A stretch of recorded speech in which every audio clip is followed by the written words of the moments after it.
Well, good morning, good afternoon, wherever you are, everybody. This is Scott Schilling Speaks. I'm your host, Scott Schilling. Really excited about today's show because we got somebody that's got such practical knowledge that can help in so many different ways. She's a speaker, she's a trainer, she's a survivor as a mom of a daughter being murdered and sexual abuse in her own uh, younger years, a multi-million dollar team builder within direct sales, and the author of Coffee Saved My Life. With all of that, I've got to find out about the book.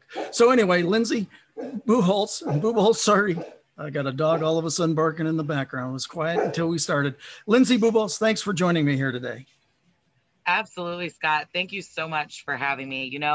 It has been a super exciting adventure with Coffee Saved My Life just launching in the last few weeks and getting to just branch out and talk to people that are reading the book, that are messaging me daily, sharing what they're taking back from the book and where we're going with that. So I'm excited to get to be here today with you and share with you all of those things that are happening.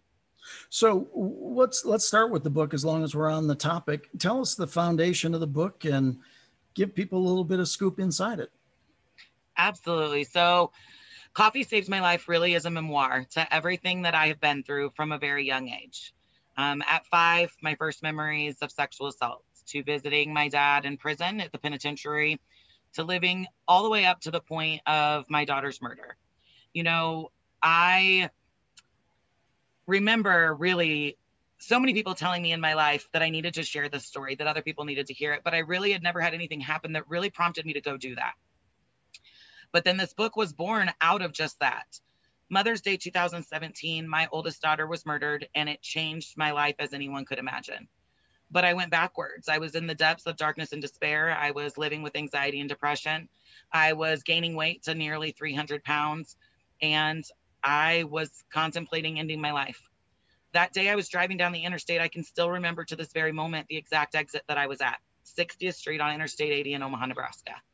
There was a semi on both sides of me, and I had decided that this was it. This was the moment that I was going to end my life and end this pain. But I prayed one last time. And I said, Lord, I don't want this pain. I don't want this anxiety. I can't live with this depression. And I need you to prove to me that I have a purpose here on this earth, or I'm leaving. In that moment, I looked in my rearview mirror, and behind me, there was a van that I could clearly see was full of a family and children. And it stopped me. It stopped me in my tracks. Even right now, the energy that is running through my body and just reminiscing on that moment, but it showed me that I had a purpose. It showed that my purpose was really in God's eyes to go out and share it with other people, because if I could find a way to get through this darkness, I could help anyone else get through it as well. And that's where it was born from, was just that moment and a product being introduced to me that would in turn save my life. I, at the time, was highly dosed on anxiety and depression meds and just did not feel like I was living each day. But when I found a product that started to not only help me lose weight, but helped me start combating that anxiety and depression. And by day 4, I was out of bed and I was facing life. I had done my hair and my makeup. And then I started to see what it was doing for my family. I dove in. I went head deep and I thought, okay, well, I asked to be led and this is where I'm being led. So let's do that. That's absolutely awesome. I think it's interesting. We were talking a little bit early before we came on air officially, and it's amazing that God's plan and timing is perfect. But in the heat of the moment, those events just don't seem to, you got to team it with another great lesson from that great sales manual that says all things work together for my good. Well, if all things work together for my good, and you've just been through these horrendous events, it's amazing that you had the spirit to be able to pull the positives out of that, or pull the lessons from it to know that you should help other people with it, right? Absolutely. And that really there was a time in my life that I was asked to present about this product. I was asked to share at a company conference about my testimony. What was this product? What had it done for me? What was it like before and what was it like after? And it was really another catalyst in me sharing my story and branching out and ending up writing Coffee Saved My Life to get it into the hands of others. I was walking into that conference that morning, and Les Brown was at the door greeter. He was the door greeter. And he looked at me and he said, "Good morning, Lindsey. You smell like fresh money." And I was like, Les Brown knows my name and I smell like fresh money. Like, I don't know what that means, but I will take it.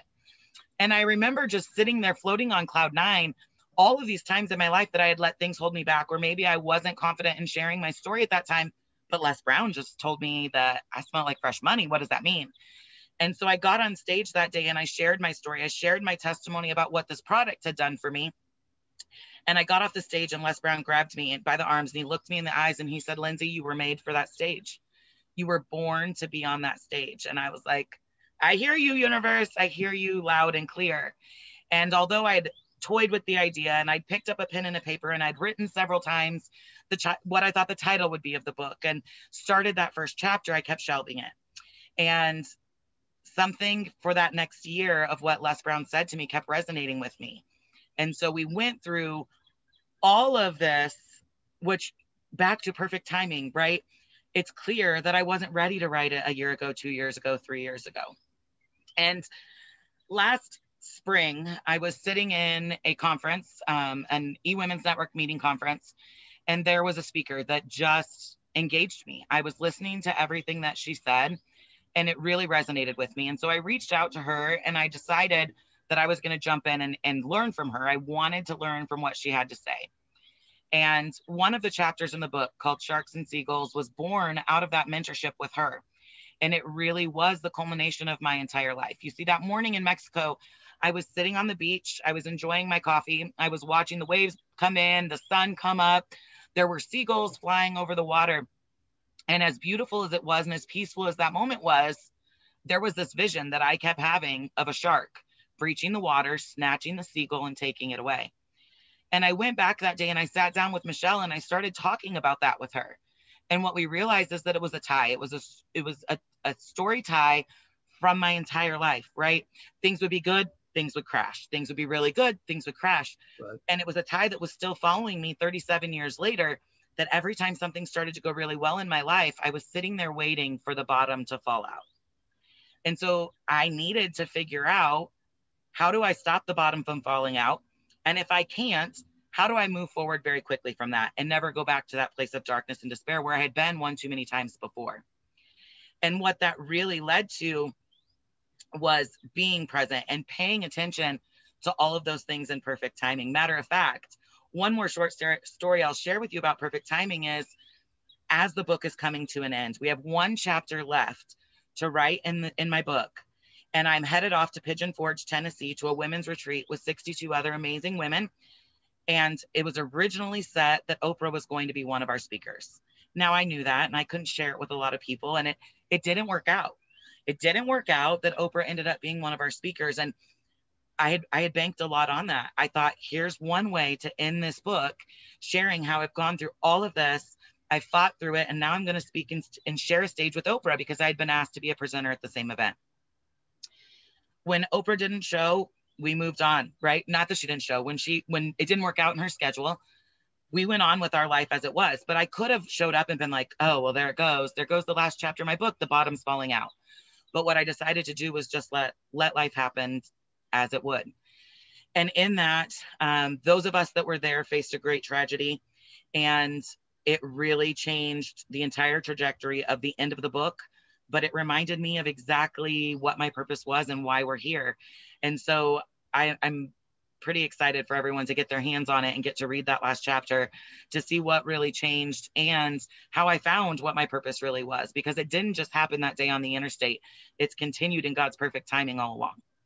Well, and that's the way it is. You've got to be, he sends hints along the way, hints, you start to make the progress, you think you're back on track, and then all of a sudden it's wait a second, this is a little more difficult than it was just a little bit ago. And then all of a sudden another one of those pieces of favor or grace show up, and you go, oh, what was I thinking? Let me just make sure that you stay there on course and are really staying on your purpose and everything else. That's what, quite frankly, it's why I love doing these shows. Not only do I get to hear your stories, but it really pulls compared to my life, which hopefully people are taking that from you too. Just really being able to take and run these comparisons and say, you know what, gosh, I've had that, maybe not at that level, or maybe not that event, but I've had some of those things too. Just think what I could do. Now, you've chosen to take it.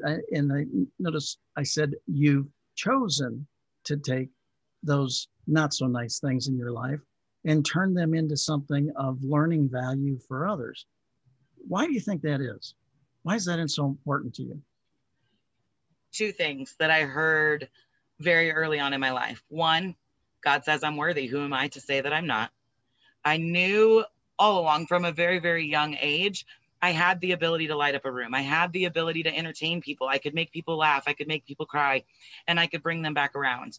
And I just hadn't pinpointed it yet. I hadn't figured out that it truly was a gift that I was given to be able to share with others. You know, one of my mentors said, tough times don't last, but tough people do. Yep. And when I heard that, I'm like, I was born to be a tough person.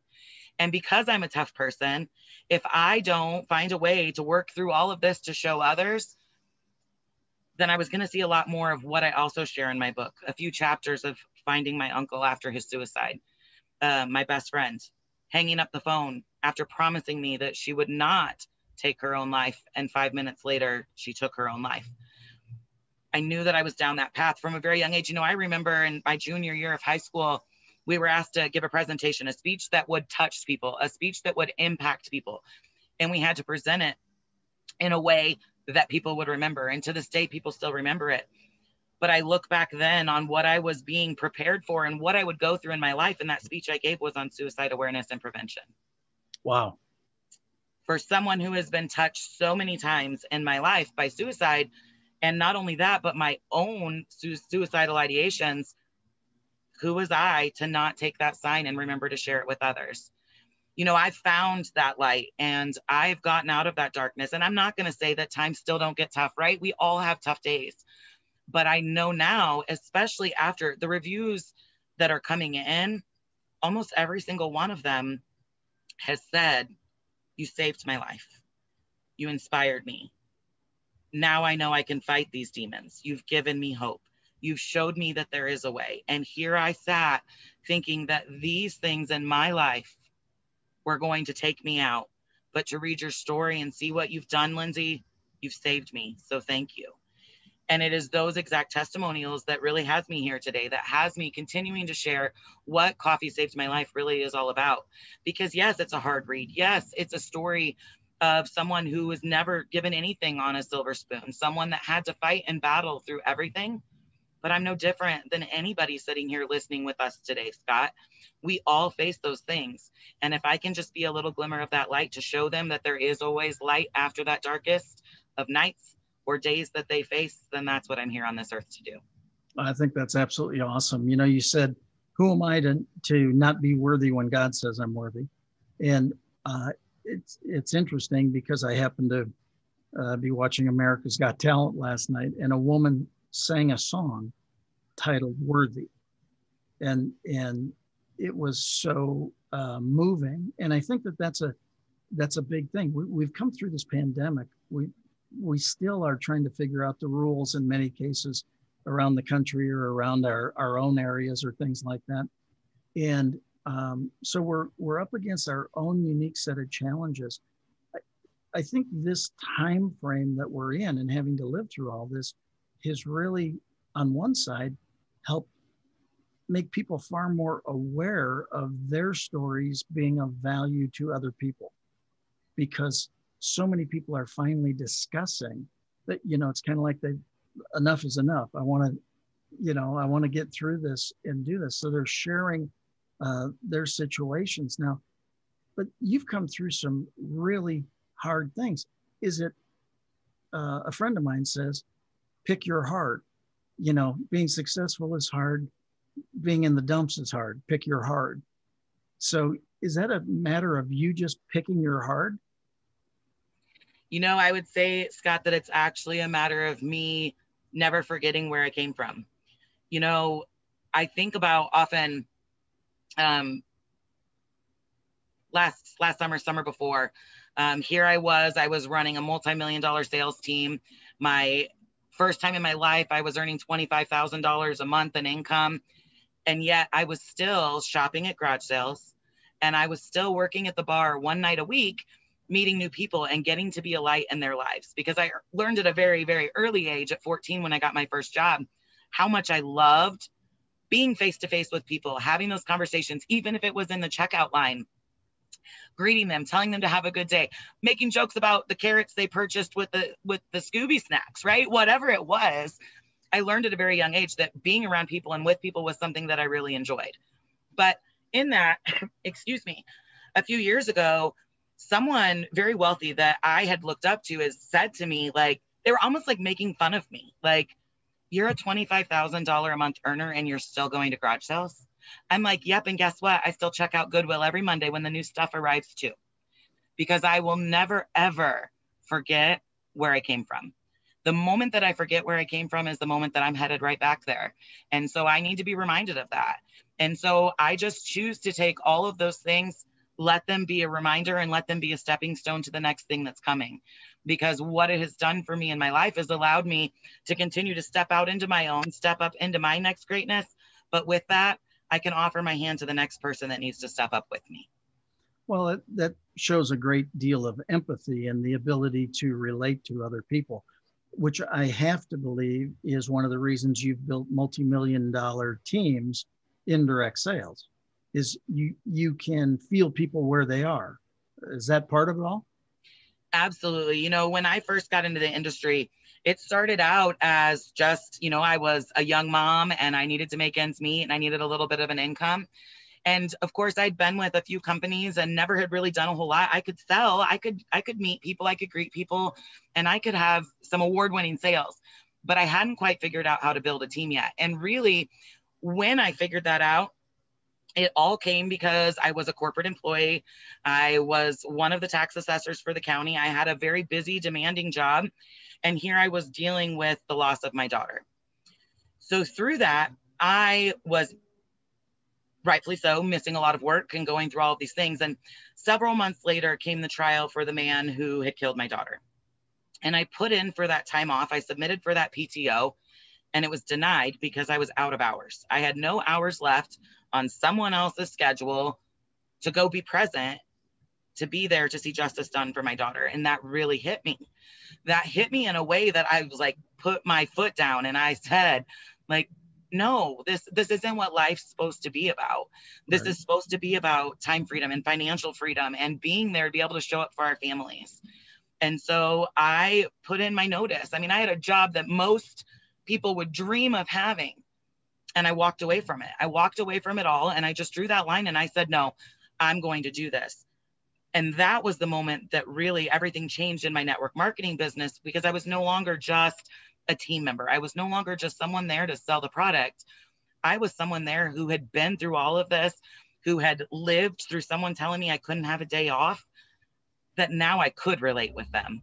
And now I could go out and share that story. And in sharing that story in that light, I found that what I'd always wanted all of those years when I was being signed on to these companies and then my upline was disappearing and no one was there to help me, is that that's exactly what I was looking for, was someone to guide me. And I knew that I could be that person for others. And so I dove in, 2 feet, no parachute, ready to go, walked away from my job and started full-time in the industry. That's awesome. And that brings out a great Les Brown: leap and the net appears. Right. You know, absolutely. And if it doesn't, like, you will find a way to bounce back. Like, if there's always a way through. You know, we talk about sometimes, and actually I was just on a training yesterday with an amazing mentor, and he was saying, like, some of us go through like thinking that we need a degree or we need all of this education to be able to go out and share our story and impact lives. And he said, like, you've got an associate's in abandonment, Lindsey. You've got a bachelor's in being beaten. You've got a doctorate in dominating after all of these things have knocked you out. Now I have a degree. I have numerous degrees, and it still wasn't fulfilling to me. All those years later, here I thought I wanted to be a social worker and go out and work with the children just like me who'd grown up in the foster care system or who'd grown up being abandoned. But I found that my purpose was so much bigger and that there were so many more people that I could touch. And so, yeah, I have that degree. And did I need it? No, I didn't need that. What I needed was the life lessons, working through them and taking those lessons, taking that pain and being the one to find out for myself, what was that purpose? And when I figured that out, secret sauce that it is, it's really just working through it. When I turned my pain into purpose, my passion was born. And that's why I'm here today. Totally agree. It's one of the reasons I went into the speaking business full time, speaking and training and coaching. I had same thing, had a very nice job that anybody would die to have, but I felt like I was granted talents and capabilities beyond that. And quite frankly, I was told that by Jack Canfield, Mark Victor Hansen, when they heard me speak. And you sit there and you go, okay, so I'm going to go out and get the mentors that can help me on that path. And I said the same thing to every one of my mentors as we first started our time together. Give me everything you got and I won't keep it. I'll share it with my students. And I've been very blessed that they did that. And it's amazing when you find that, like I love doing these shows. Now, whether they're the greatest shows in the history of ever or not is really irrelevant. It's love doing it because I love lifting people like you up in your story. It's such an important story to get out there and give you every potential opportunity to do that. So I don't know why I got in that exactly, but it just, it's exciting to hear how you've developed your purpose. And the reality is everybody's got their own why, correct? And I know it's sometimes a little overplayed. No, well, you got to know your why, but the reality is you got to know your why. Why do you do what you do, right? Absolutely. And, with that, just to tag along with that, Scott, is that not only do you have to know your why, it doesn't even matter what that why is. As long as that why is always stronger than a why not to, then you will come back to it. And so I'm reminded of that often. I mean, business is business, right? There's ebbs and flows. Sometimes it's up, sometimes it's down, and it's always evolving and growing. But even my why has changed because it started out of my desire to no longer have to answer to a corporate boss.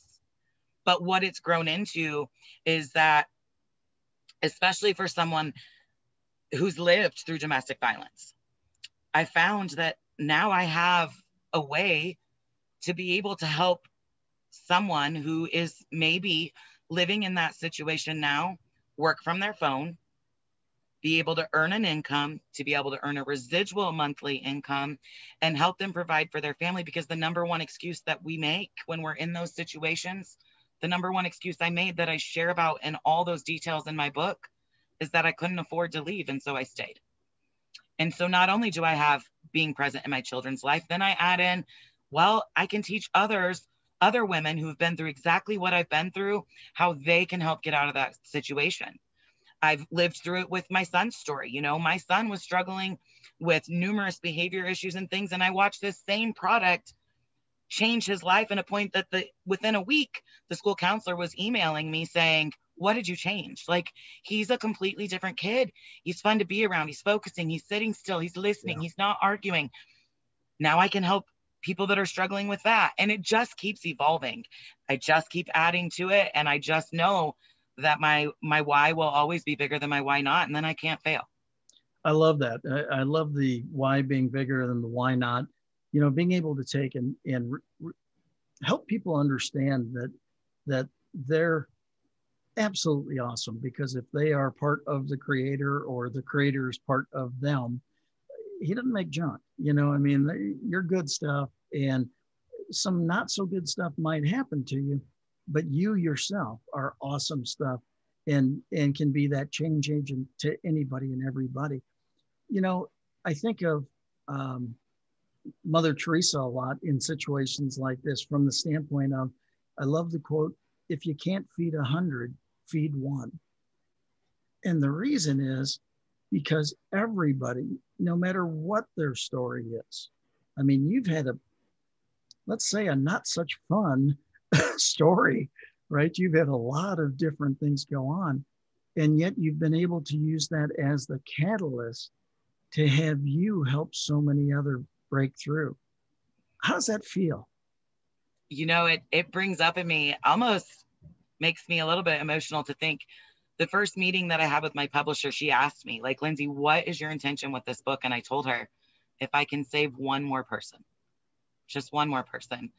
If I can help one family not go through what we went through after the suicide in our family, if I can help one woman find hope after going through domestic violence, if I can help one child who has felt abandoned or left behind feel like they are worthy, then that's enough for me. And what I found after thousands of copies sold is that it's going to help way more than one person. And maybe I, even in that moment, wasn't believing in my own story or wasn't believing in what the possibilities were. But I get to watch them happen now, and I get to see the sales come in, and I get to see, for me, really my favorite part of it all are those messages, the messages that come back in that allow me to connect with people on that personal level, whether it's because they've shared a similar story of mine, whether it's because they're in the industry or not, whatever it is, and just getting to have those connections with them and grow from that. It really is just going out there. My only hope was to impact one person. And that dream and that desire to save one person's life is saving thousands. Well, isn't that the foundation of it all? Like I said, the if you can go out there and share a story that changes that one person's life, the ripple effect is so much broader than that. And that's why it's cool to see what you're doing and then take it even that much further into successful teams and all that. What's the best way to build a team when you're coming together, all presenting the same product? But how do you build that support within a team? What's your secret sauce?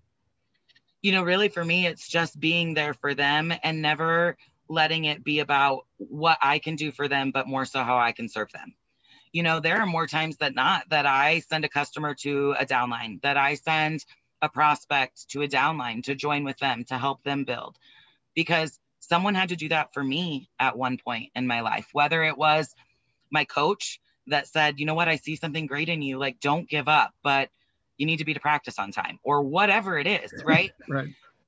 Someone saw that in me. And if I can give someone, maybe they don't have the belief in themselves just yet, but my job is to lend them my belief in them until they can garner their own. And that's really what I go out and do with my team, is I give them every single step that I've taken to find my success. I share with them everything I've learned from my mentors, from my coaches, from those people that I've met in my life. And I give them every tool that they need to truly be successful. When they join with me, they don't get left alone. They always have access to me and the ability to link arms to grow to whatever that is that it looks like for them. That's awesome. I mean, we were talking a little bit about Coach Fry before we started. That is one of the greatest things. Coach Fry, and it's one of my favorite stories. He said, boys, when you get into the end zone, two things. Number one, make sure you look like you've been there before and you're going to be there again. And don't celebrate until the rest of the people that helped get you there are there. It's a team. Amen. I mean, to this day, I watch college players do certain things and I go, oh my God, would coach have them running? And that is definitely a huge part of it, is that so many times we see ego and greed and all of these things take over in the industry, where people think it is about them, where they think it is only them that got it there, where they try to keep things to themselves and they only let certain people have access to that info.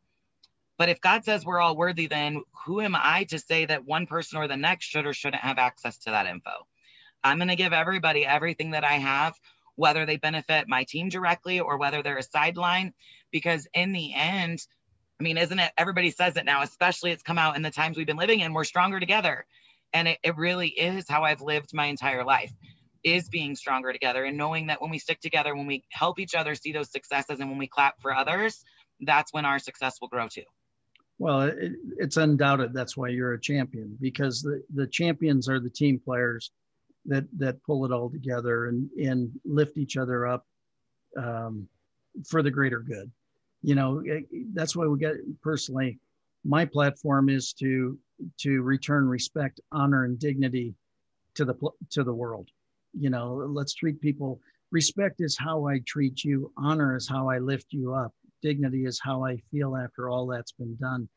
That's why I love doing these shows, and I love giving people a platform to be able to share their thoughts so that they can serve more people. Not everybody has the wherewithal or the ability to know how to do this. Well, you know, the reality is let's give everybody the opportunity that we can. And certainly somebody is game changing as you are from that side. Greatly appreciate you being here. How do they get a hold of the book? How do they get a hold of you? I can't believe we've done this so quickly.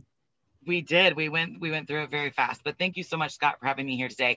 You can get your copy of Coffee Saved My Life at coffeesavedsmylife.com. It is available in Kindle and paperback edition. You can also find me on Facebook, Lindsey Buboltz. Name is on the screen. Hopefully you're seeing that for correct spelling. You can also check out my website for my success coaching and the products at lindseybuboltz.com. Awesome. Well, we truly appreciate you being here today. Again, this is going to be spread through podcast and through video, through OTT networks, a variety of different places. So we want people to get a hold of the book, get a hold of you, and got to have you back on again another time. You game? Absolutely. I'm always game. You know what? The one thing that I love about you, Scott, is that our missions align. Helping others is how we can best serve. And I'm here to do that whenever you need me, my friend. Awesome. I look forward to it. Well, thank you all for joining us here on Scott Schilling Speaks. And we'll see you again tomorrow, exact same time. God bless.